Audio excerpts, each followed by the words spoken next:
ニュースピックスタジオの木崎です。今沖縄の那覇に来ています。今回ですね NFT オークションや有識者のトークセッションが行われるということで、こちらのイベントに潜入していきたいと思います。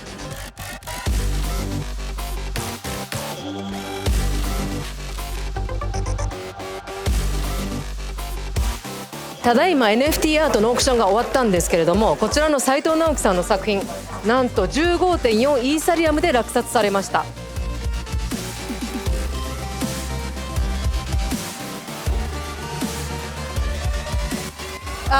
Everybody says that crypto has a winter time right now. What do you think about that? You know, if you don't have a winter, you will not have a summer. So このまま置いていかれちゃうんじゃないかなっていう心配があるぐらいですね。情報がすごく早い。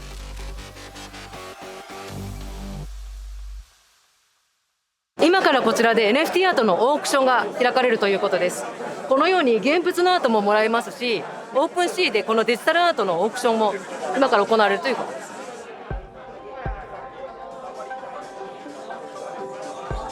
ただいま NFT アートのオークションが終わったんですけれども、こちらの斉藤直樹さんの作品、なんと 15.4 イーサリアムで落札されました。7月8日時点の日本円の価値にすると260万円ぐらいになるということです。今まさにWeb3 の大きな波が来ていて、まさにですねAxieインフィニティやポリゴン、Solanaであったりだとか、そういったWeb3 においての世界のトッププレイヤー、トップティアのプレイヤーたちが集まっています。It's not just identifying people with money, but people who could be with you to build together the bear market. So when the bull market is here, we could really party and spend this money. I guess Japan went through this interesting phase whereby it was one of the earliest adopters as a region to get involved in Bitcoin and like cryptocurrency and digital assets. And then in 2018, due to like regulations and some like exchange hacks, everything clamped down. And coming back to Japan now, it almost feels like Japan has kind of been at a standstill for almost like 3 years in terms of everything else that's been happening outside, all the development. Japan's kind of been insulated away from that. And coming back here, I feel like some of the use cases, some of the awareness, some of the adoption in Japan has fallen behind. Having said that though, I feel like now, especially within the past, say 6 to 12 months, I've started to see a lot of key leaders, whether it be like Joey Ito from like Digital Garage, or Kathy through like Empower. I feel like some really strong, inspirational people are really taking charge and really owning and pushing the Web3 agenda. And they're working with regulators, but also supporting grassroots founders within Japan as well. So I'm excited because I'm seeing that. I feel like I'm seeing the start of a new wave of change and a new wave of adoption and excitement from not only people that have been in the space for a long time, like Digital Garage, but also from like Web2 developers that are now eager and like excited to build applications within Web3. Part of that might be because of NFTs and how that leans into all of the IP that exists already within Japan, or maybe into gaming, where Japan's always had like totally dominated the market, and now they finally have an opportunity to express themselves in Web3 as well. But yeah, overall, I'm really excited about what's to come, and I'm pretty optimistic about more friendly regulations for entrepreneurs and Web3 developers, hopefully. We think that Japan is a key market for gaming. Obviously, the history of gaming in Japan and the quality of games coming out of Japan and the sort of the interest in gaming by Japanese gamers is very, very high. And so Japanese gamers are some of the most demanding gamers in the world, but they also they pay. They like to buy, for the games that they like. In addition to that, Japanese companies have made some of the most iconic intellectual property related to gaming, and so that's another reason why we're very interested in the Japanese market, is to partner with some of the best IP and ideally make some excellent games for a global audience. Web3 の世界においてファットプロトコルっていう考え方があって、プロトコルを制するものが一番得をする、そこが一番超えるっていう話はあるんですけど、プロトコルとかプラットフォームでの支配を目指してはいけないっていうのが Web3 の本質かなとは思ってます。なので日本ないしは日本初のものがこの Web3 の世界で大きな成果を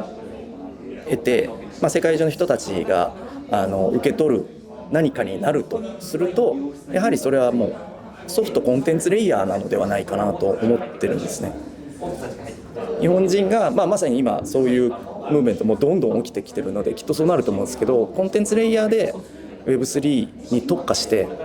あるいはポケモンみたいなものとか、本当にフォートナイトみたいなものとか、そういった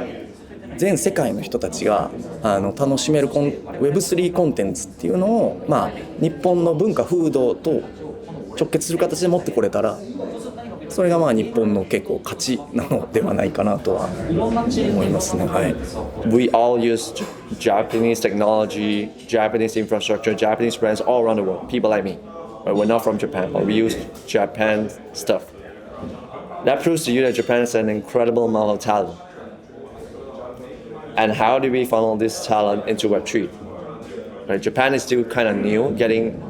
into Web3 in a way, in building. And we would love to help them along the way. How do we start from not knowing anything in the education side, in nurturing side, for equipping them with the skills needed and taking them forward to have a successful project or a company eventually. Japanese IP is now globally popular due to anime and manga, and then obviously video games as well. The sort of the pre-blockchain video games.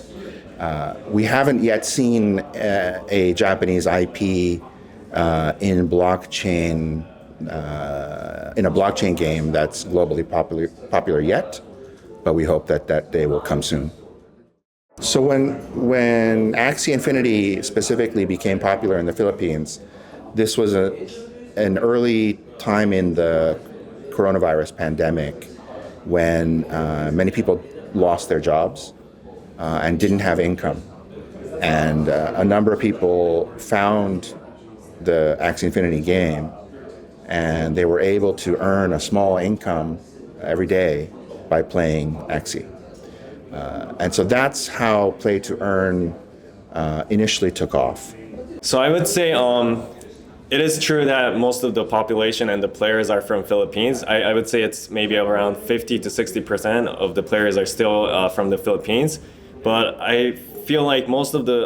them joined Axie Infinity because they needed the money during COVID. So their original intention was to make money, like to have another side income. The money that you earn from playing Axie is not that much in terms of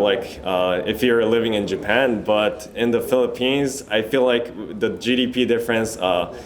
adds another zero into their value. So $60 here in Japan, or 6,000 yen here in Japan might be equivalent to almost 60,000 yen over there in Philippines. 日本は基本的にマーケットとしてあんまり相手にされてないっていうイメージはやっぱりあります。それはいろんな理由がきっとあるんだとは思うんですけど、海外事業者にとってやっぱ入りづらいっていうところとか、すごく象徴的なのはメタバースプロジェクトのサンドボックスさんがプレイトゥーワンのちょっとデモというかアルファ版っていう形でサンドボックス内で企画というかやったんですけど、全世界確か200カ国で実施のうち日本ほぼだけが外れてたっていう実施地域として、だから気にされてない部分と積極的に避けられてる部分っていうのがあるんだなっていうのは、事例で結構、もうこれも結構、1年ぐらい前になりますけど、結構ショックというか思いましたね。なんか古くはその仮想通貨大国だった時代もあったわけなんですけど、 Web3 の文脈、特にそうですね、僕らの周りでいうところのそうですね、直近のゲームファイのムーブメントにおいては日本の存在感はもうない状態ですね。なんでかっていうと